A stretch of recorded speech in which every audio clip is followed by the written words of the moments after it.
Well, no luck on that fish. But so I've reeled up. So now I'm going to take this guy off the snap swivel there. I'm going to put my other rig on. And again, this is a 2-hook setup. So one thing you've got to pay close attention to is that when I let out, it was to the swivel. And so now, if we look at the length of my leader here, oh.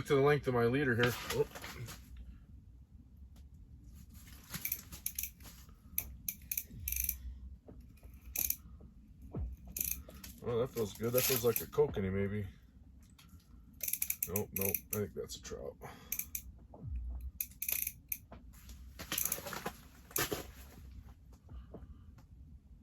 So whenever you're fighting these fish, you got to be real careful about running the fish right on the edge of the ice hole. That's not a bad trout. Nice trout. I'll slide him right up.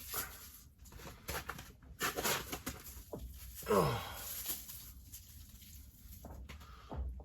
That's not bad. Nice fish.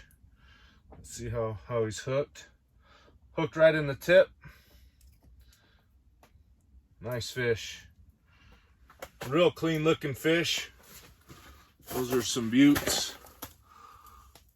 Nice looking fish there. We're gonna let him go.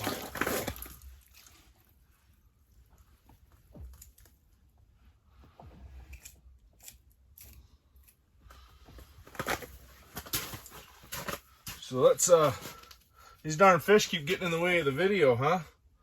Not a bad problem to have. But so as I was saying, so I sounded out, like, so when I let that line down, I counted out 11 strips, but then I was at hard bottom. So I deducted 1 for the slack between here and the ground, or in the water. And then I probably need to deduct 1 more because the length of this leader to the swivel. So by the time I set it all up, I'm going to do 9 out. So again, I'm starting from the swivel, just like I did before.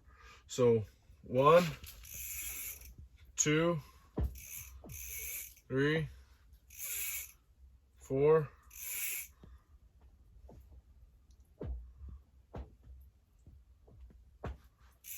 5, 6, 7,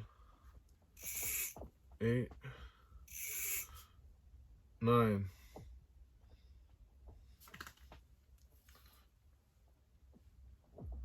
Now, it should straighten out nice. If any time when you're going down, if any time when you're letting down, if a fish picks you up, your line will stop moving down. So you always got to watch for that. So constantly be on the, as soon as that hook and bait's in the water, you should be fishing. Okay. And I just do a couple little hand jigs there. I like to hand fish quite a bit. Okay. And what I'm looking for is making sure that my line's straight. So even when I lay this tip down where I'm going to lay it down, there's a little bit too much slack and there's no weight on here. So maybe even 9 strips, I needed to do 8. But at least I know I'm down on the bottom. And you can see that spring just bends just the slightest amount. So again, a little trial and error there. So now I know I can set down, and that lowest jig is just right next to the bottom, right in the zone. And then from there, if I don't feel like I'm getting bites there, I'll do 1 crank and I'll count cranks up. And then, if, you know, so periodically I'll have all these different rods at different depths. So we can fish with 5 rods, 5 hooks per rod. I never really run 5 hooks per line because that just turns into a mess. But there, that guy's set right on the bottom, perfect the way I like it.